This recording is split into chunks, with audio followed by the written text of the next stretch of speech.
Hello friends, स्वागत है आप सबका हमारे चैनल पीएस स्टडी सेंटर में। और आज की इस वीडियो में हम देखेंगे बीपीएससी 134 का सॉल्व असाइनमेंट। सब्जेक्ट नेम है आपका अंतर्राष्ट्रीय संबंधों का परिचय। तो बीए के जितने भी स्टूडेंट्स हैं उनका ये सब्जेक्ट कोड है। सेशन है आपका 2020 और 21 और हिंदी मीडियम में ये सॉल्व असाइनमेंट्स हम डिस्कस करेंगे। स्क्रीन पे आपको हमारा व्हाट्सएप कॉन्टैक्ट नंबर शो हो रहा होगा।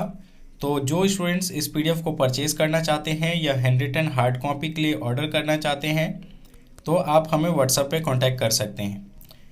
चलिए वीडियो में आगे बढ़ते हैं और देखते हैं सबसे पहले क्वेश्चन पेपर, जो कि इग्नू की ऑफिशियल वेबसाइट से लिया गया है। यहाँ आपको क्वेश्चन पेपर जो है 3 पार्ट्स में डिवाइड किए गए हैं। पार्ट 1 में 2 क्वेश्चन, पार्ट 2 में 3 और पार्ट 3 में जो है 5 क्वेश्चंस दिए गए हैं। सभी के मार्क्स आप देख सकते हैं। पार्ट 1 के 20 मार्क्स के क्वेश्चन हैं, पार्ट 2 के 10 और पार्ट जो 3 हैं ये 6 मार्क्स के हर क्वेश्चन का वैल्यू है।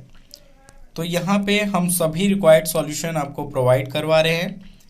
तो अगर आप इस वीडियो की हेल्प से अपना असाइनमेंट्स रेडी करना चाहते हैं तो वीडियो को कंप्लीट देखिए और इग्नू से रिलेटेड इन्फॉर्मेशन और सॉल्व असाइनमेंट्स की वीडियोज़ के लिए हमारे चैनल के साथ जुड़ जाए और हमारे चैनल को सब्सक्राइब जरूर करें। फर्स्ट क्वेश्चन है, आप देख पा रहे हैं, वो आपसे पूछता है राष्ट्रीय शक्ति की मुख्य विशेषताओं की चर्चा कीजिए या परिभाषा दीजिए।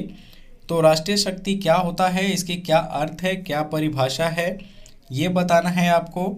और राष्ट्रीय शक्ति की विशेषताएं बतानी हैं, जो कि इस क्वेश्चन का मुख्य भाग है। तो इस क्वेश्चन को हमने पॉइंट वाइज पॉइंट जो है डिस्क्राइब किया है। इस पीडीएफ से आप अपने असाइनमेंट्स को अच्छे से कंप्लीट कर पाएंगे। हमारे चैनल पे आपको इग्नू से रिलेटेड सभी इन्फॉर्मेशन और सभी कोर्सेज़ के सॉल्व असाइनमेंट्स मिल जाएंगे।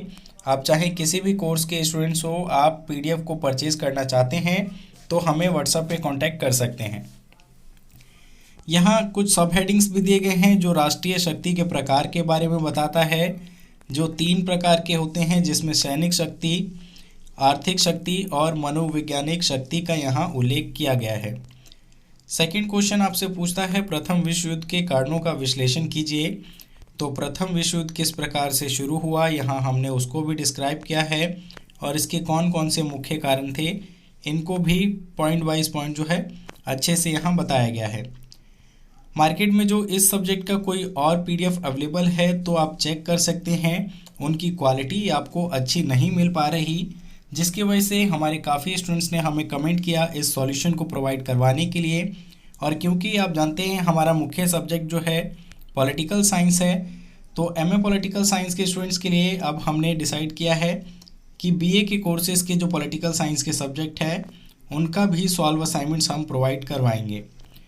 तो आप हमारे चैनल के साथ जुड़ जाइए। क्वेश्चन नंबर 3 देख पा रहे हैं आप, जो आपसे पूछता है नव उदारवाद की विशेषताओं की व्याख्या कीजिए।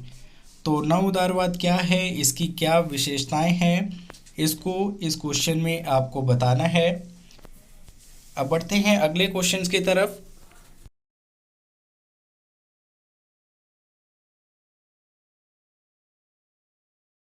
क्वेश्चन नंबर 4 आपसे पूछता है डेविड अर्नोल्ट के व्यवस्थाई दृष्टिकोण की मुख्य विशेषताएं के बारे में। तो यहाँ हमने सिस्टम अप्रोच को यहाँ डिस्कस किया है। व्यवस्था सिद्धांत क्या होता है इसको अच्छे से बताया गया है। तो ये सॉल्यूशन भी आप इसे अच्छे से देख लीजिए। नेक्स्ट क्वेश्चन की तरफ अब हम बढ़ते हैं और अगला क्वेश्चन है हमारा निर्भरता सिद्धांत के बारे में, कि निर्भरता सिद्धांत की विवेचना कीजिए।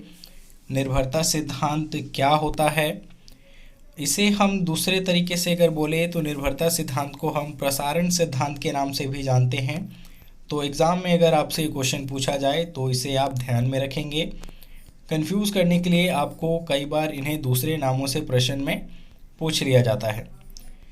क्वेश्चन 6 है ब्रेक्जिट क्या है, इस बारे में तो ये बताना है आपको। ये ब्रिटेन जो यूरोपियन यूनियन से अलग हुआ था, तो इस पूरे प्रोसेस को हम ब्रेक्जिट जो है इस नाम से जानते हैं।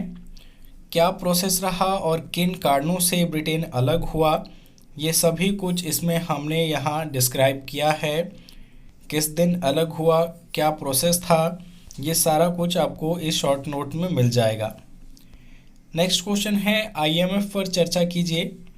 अंतर्राष्ट्रीय मुद्रा कोष के बारे में आपसे पूछा जा रहा है। तो इसकी स्थापना कब हुई, उद्देश्य क्या है, इसका क्या इतिहास है, सभी कुछ यहाँ बताया गया है।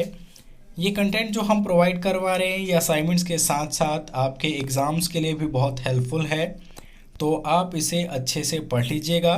क्वेश्चन नंबर 8 आपसे पूछता है डिजिटल भूमंडलीकरण की व्याख्या कीजिए।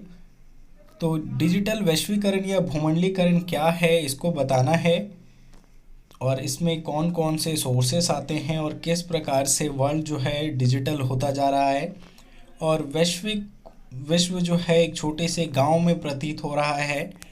ये सभी बातें आपको इस आंसर में बताना है। क्वेश्चन नंबर 9 है जो पूछता है आपसे ब्रिक्स के टिप्पणी कीजिए ब्रिक्स के बारे में। तो ब्रिक्स जो है ये 5 जो अग्रणी उभरती हुई अर्थव्यवस्थाएं हैं या 5 देश कहें, जिनमें ब्राज़ील, रूस, भारत, चीन और दक्षिण अफ्रीका है। तो इनको संक्षेप में या शॉर्ट फॉर्म में हम ब्रिक्स के नाम से जानते हैं। इसकी संरचना कैसी हुई, इसकी मुख्य विशेषता क्या है, शुरुआत कब हुई, इसके क्या उद्देश्य हैं, सभी को यहाँ अच्छे से डिस्क्राइब किया गया है। क्वेश्चन नंबर 10 देखिए जो आपसे पूछता है क्षेत्रवाद की विशेषता की व्याख्या कीजिए। तो क्षेत्रवाद क्या है, किस प्रकार से इस अवधारणा का जन्म होता है, इसके क्या कारण हैं और क्या विशेषताएं हैं, ये सभी कुछ आपको इस सॉल्यूशन में मिल जाएगा। वीडियो कैसी लगी कमेंट करके ज़रूर बताएं। हमारे चैनल को सब्सक्राइब कीजिए। Thanks for watching.